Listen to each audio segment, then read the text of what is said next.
morreu na cruz do Calvário para que todos nós pudéssemos ser salvos. E ao Cristo morrer na cruz do Calvário, aí que está a diferença. A cruz não significava nem um décimo do sofrimento maior que ele teve, que foi a ruptura com o Pai. Quando ele falou em aramaico, Elahi, Elahi, lama sabachthani, Deus meu, por que me desamparaste? O Cristo estava ali naquele momento rompendo com o Pai, rompendo com a divindade. Ele estava sofrendo naquele momento ali, no sentido mais elevado da palavra, o caos do que é o significado teológico da palavra inferno. Inferno significa a ausência absoluta de Deus. Então Cristo ali experimentou a morte por todos. Ele sentiu uma ausência de Deus naquele momento? Absoluta, totalmente. Por quê? Porque ele tinha que ter a morte que eu e você e todo mundo que está assistindo a gente ele tinha que entender. Estava condenado. Não era entender, ele morreu no nosso lugar. A lei exigia o seguinte. Lembra a comparação que eu fiz do rei? Mas ele sendo Deus, ele não sabia que o Pai estava com ele? Sabia. Só que Jesus não brinca com os dados. Vamos começar aqui. Qual que era a lei de Deus que foi infringida? A lei diz que aquele que pecar deve morrer, que se a gente infringisse, nós descobriríamos o que é a morte. Não existia morte no universo. A morte vem no pacote da ausência de Deus. Tá certo? E essa morte que nós temos, que amanhã eu posso virar alimento para verme, você também, essa morte ainda não é a morte eterna. A morte que a humanidade está... Isso aqui é apenas uma consequência do estado de pecado em que nós estamos. Mas nenhum cidadão desse mundo ainda experimentou a ausência absoluta de Deus. Aí o que acontece? Para que ninguém precise experimentar, alguém tinha que morrer. De maneira absoluta. Mas aí você faz uma pergunta que realmente me leva a uma reflexão teológica. Se Cristo é Deus, como ele podia passar por isso? Como pode um Deus eterno sinceramente morrer? Se ele é Deus? É muito simples.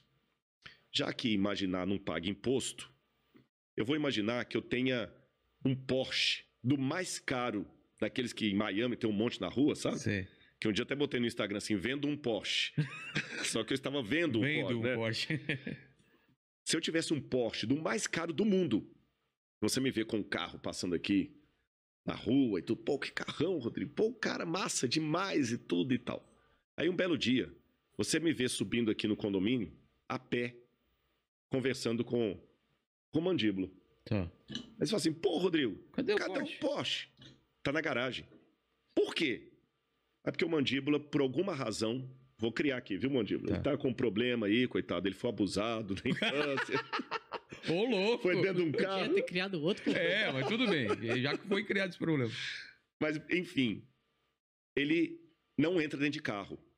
Ele tem um problema, uma fobia. Mas ele precisa caminhar comigo aqui no condomínio para trazê-lo até aqui. Então, o único jeito que eu tive de vir com ele até aqui é deixando o meu carro na garagem. Aí você vira e fala assim, pô, Rodrigo, não faz sentido isso não, cara. Se você tem o Porsche, você tem que andar de Porsche. Não. Se eu sou dono do Porsche... Ele escolhe. Eu sou dono bastante para usá-lo ou não. Então vamos a algumas definições aqui. Eu perdi o meu carro? Não. Eu continuo proprietário de um carro? Sim. Mas eu estou de fato andando com o Mandíbula ou estou fingindo que estou andando com ele? Não, você está andando. Estou andando com ele. Cristo, diz o apóstolo Paulo, ele se esvaziou da sua divindade. É esse o termo que Paulo usa. Filipenses 2, verso 5. Tenham em vocês o mesmo sentimento que houve em Cristo Jesus, porque ele, existindo por toda a eternidade, na forma de Deus, em forme tuteu, como diz em grego, ele não julgou como usurpação ficar agarrado ao fato de ser igual a Deus. Antes, a si mesmo se esvaziou, kenosis em grego. É como você pega um balão e ele murcha. Se esvaziou, assumindo a forma de servo.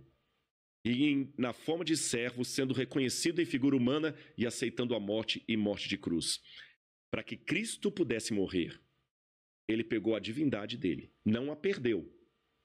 Ele podia, a qualquer momento, com seus poderes, falar, não, vou morrer. Não vou morrer e acabou. Então. Mas o que ele fez?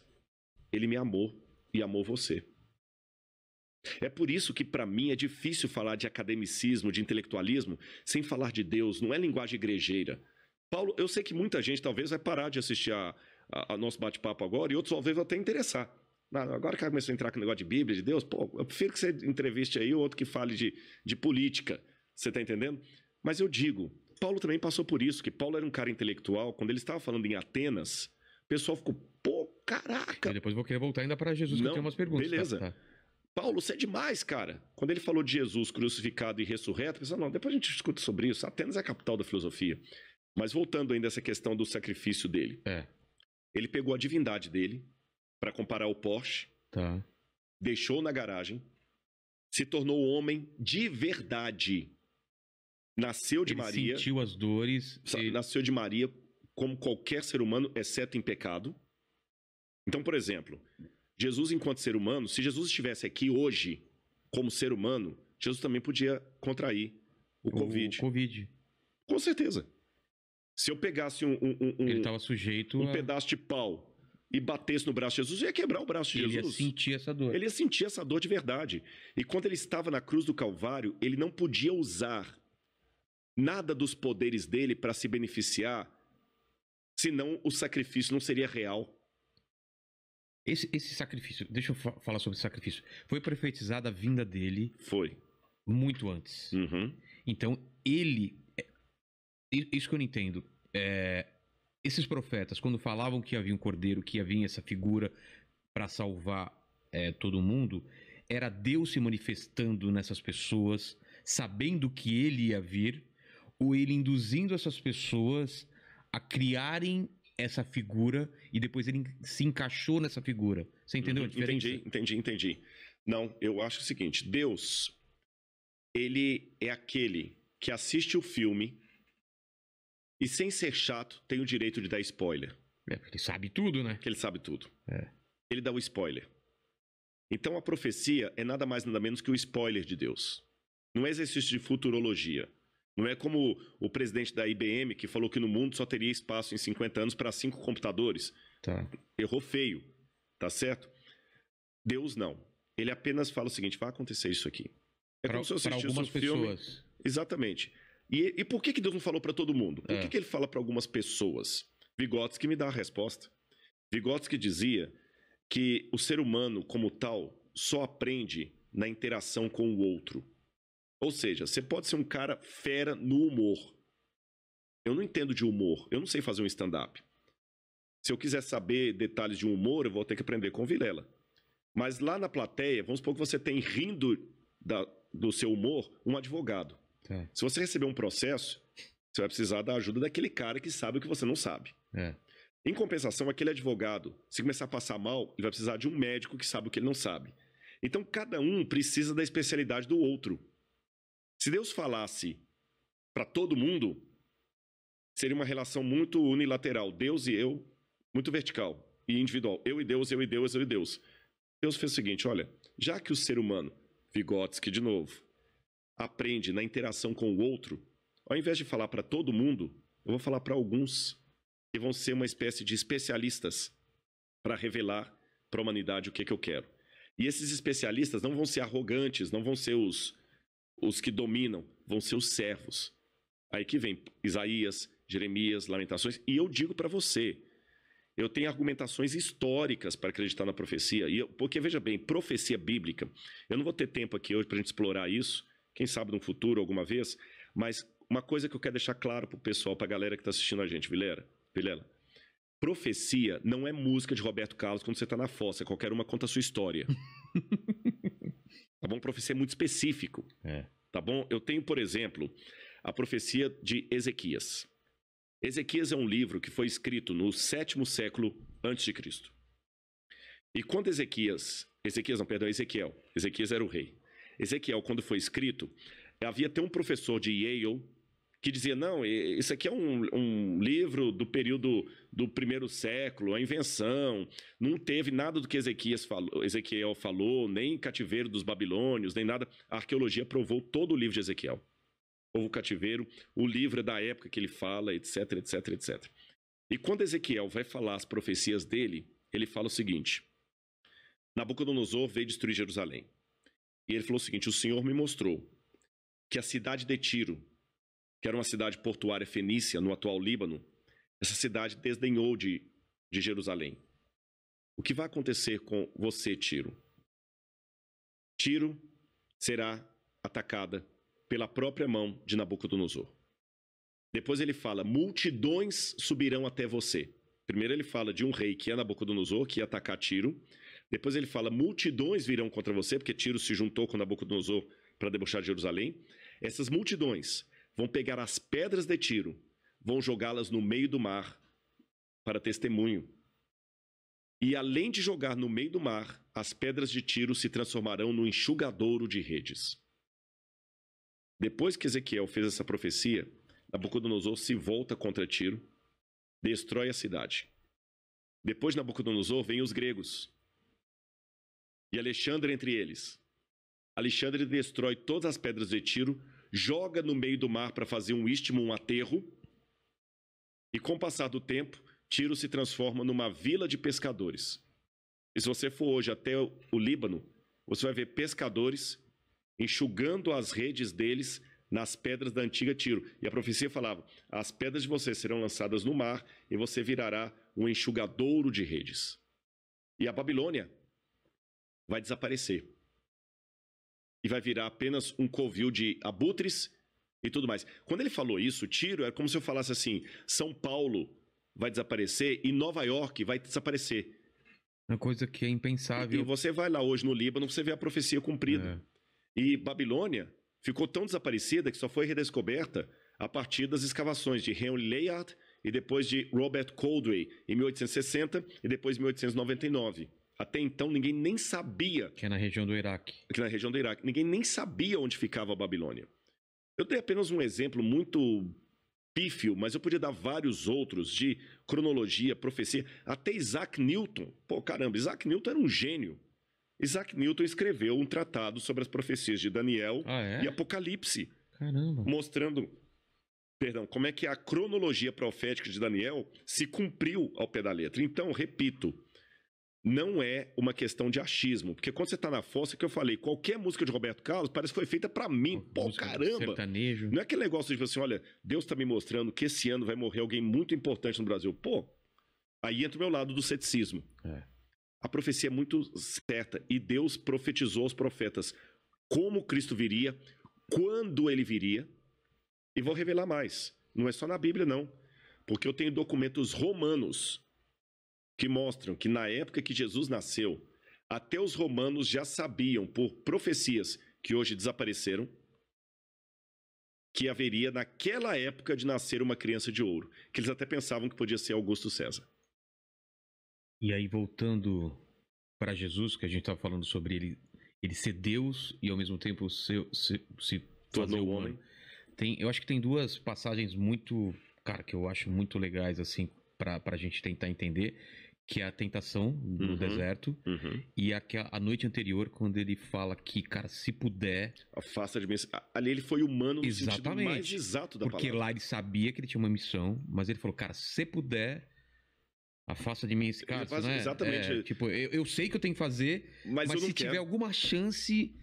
Ali ele sabia da resposta. Sabia, já. Mas você vê que ali ele foi humano de verdade. Mas explica pro pessoal que não sabe dessa passagem da Bíblia qual era o contexto. Vamos falar do deserto. Quando ele foi tentado pelo diabo, 40 dias. Por que ele foi pro deserto? Na cultura do Antigo Oriente Médio, o deserto é o lugar que prepara você para lutas espirituais. Tanto é que uma das palavras hebraicas para deserto é Midavar.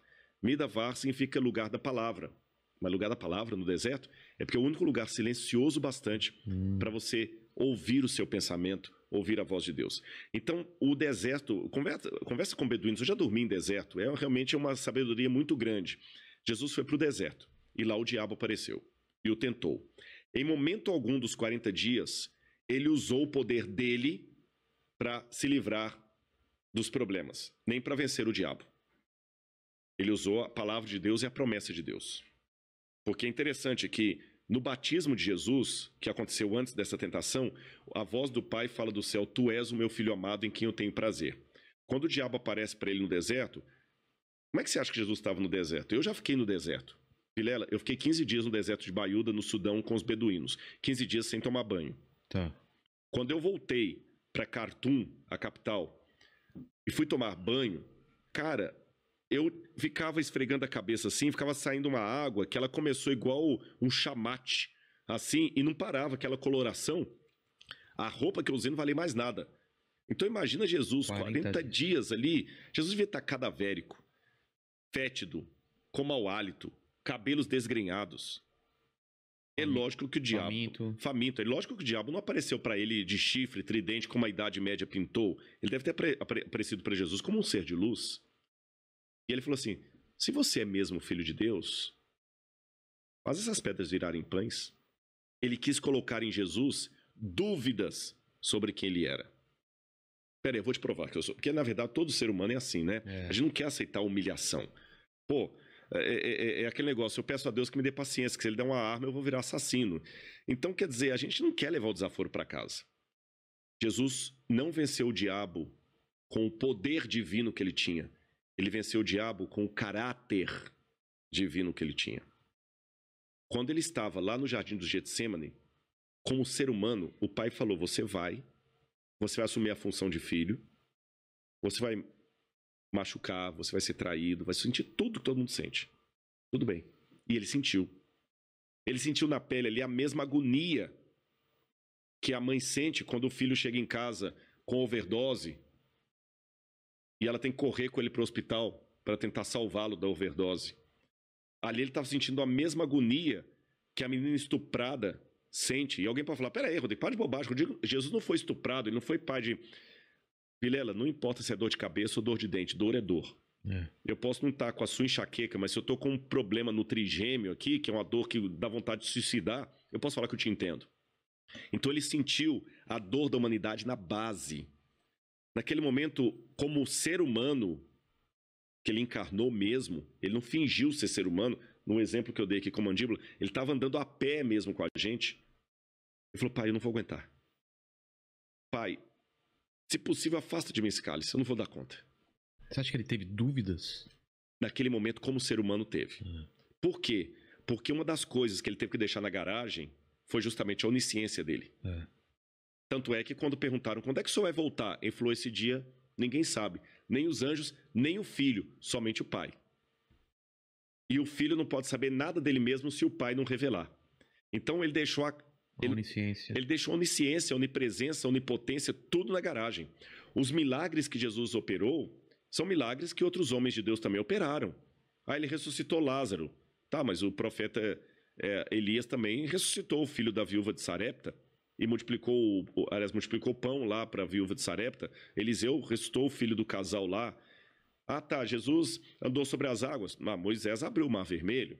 Então o que Jesus fez foi como um homem pela fé em Deus Pai.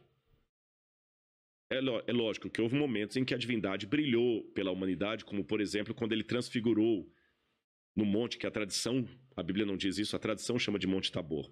Mas no dia a dia, Jesus tinha que suar para ter o pão dele. E naquele momento ali do Getsêmani... O que ele fala mesmo? Ele fala, Pai, se possível, afasta de mim esse cálice. Contudo, não seja feita a minha vontade, mas a tua vontade. E ele estava se sentindo tão sozinho que ele pediu até 3 discípulos para orarem com ele. E é interessante que a palavra gat, em hebraico, significa prensa. Gat, prensa em hebraico. Shemanim significa azeite.